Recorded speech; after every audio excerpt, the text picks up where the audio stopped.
If you're an entrepreneur, an author, speaker, you're constantly making decisions, especially as entrepreneurs. It's like you have to make decisions. If you don't make decisions, you stay stuck. I don't want you to stay stuck, but if you make decisions too quick, you can sometimes regret those decisions.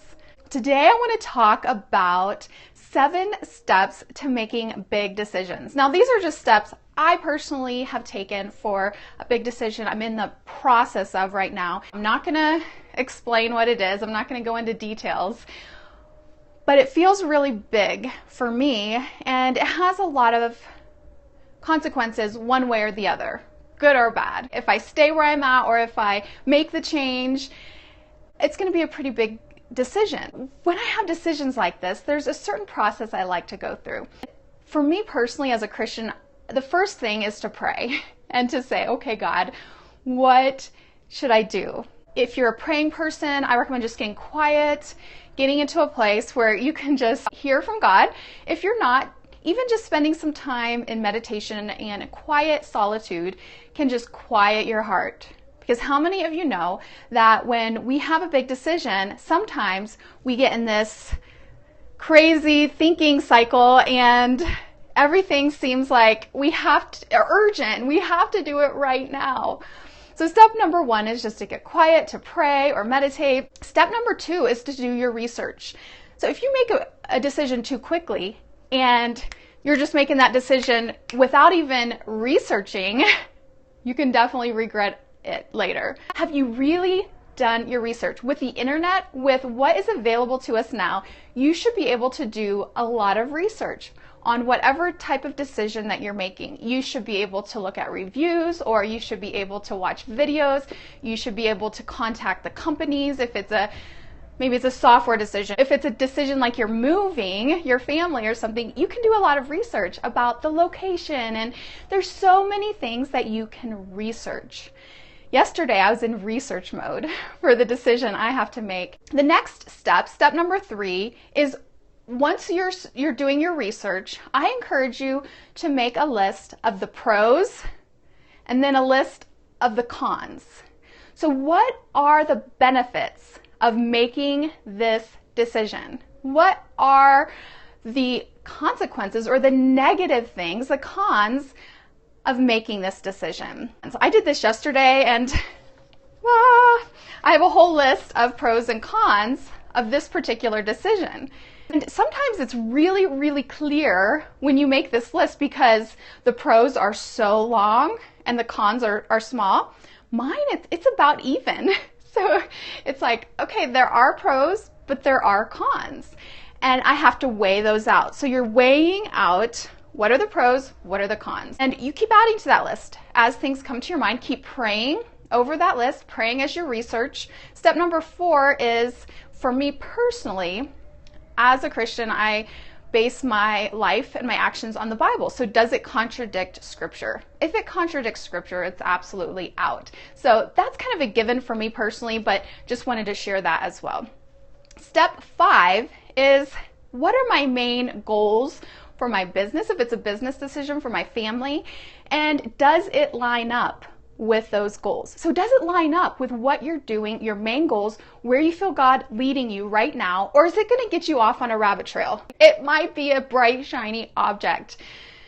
Be careful, because it may actually lead you off the path that you are to continue on. There's always new things, always new stuff, always new offers, always new decisions, and new technology, and there's always new opportunities. There might be a new business opportunity, a new business partner, you fill in the blank.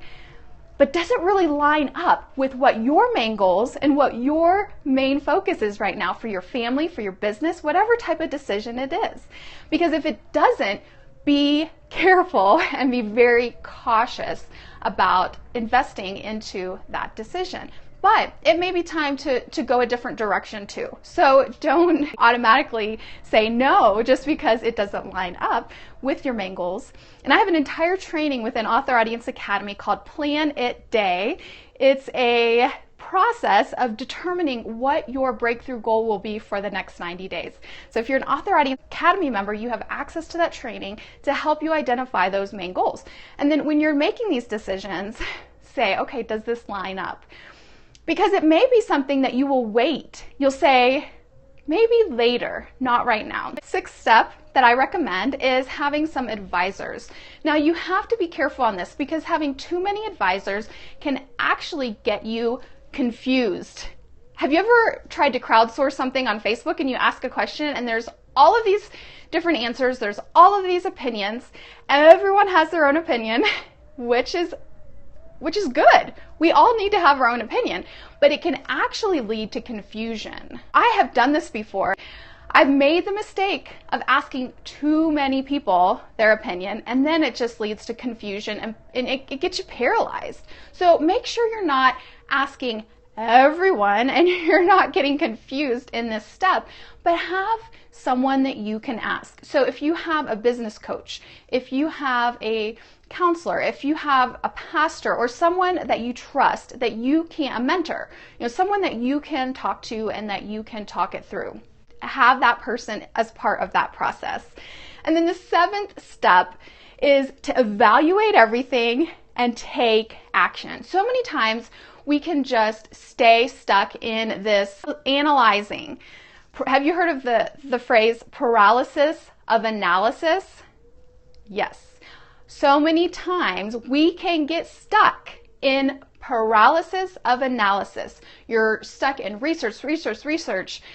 Oh, I just need to keep praying about it. And we do need to pray. We do need to seek God's wisdom and His direction. But you know what? Sometimes there just comes a point where it's not going to be 100% clear, do this, or 100% clear, don't do this. We have to make a decision. We have to move forward and we just have to go for it. When I was setting up my Author Audience Academy last year, I was choosing the platform I was going to use and there were so many options, so many choices, and I finally just had to make a decision. To be honest, there's no one perfect choice. I just had to make that decision. And so sometimes you just simply have to move forward, make a decision, and make the best decision you can based on the research, based on your pros and cons list, based on your prayer time, based on, and whether you have peace about it, based on your goals and the direction you're headed right now, based on some feedback from advisors, and then it's time to take action. Many times when we have a big decision, we can get stuck in our minds. Have you ever been there? The crazy cycle where you're just thinking.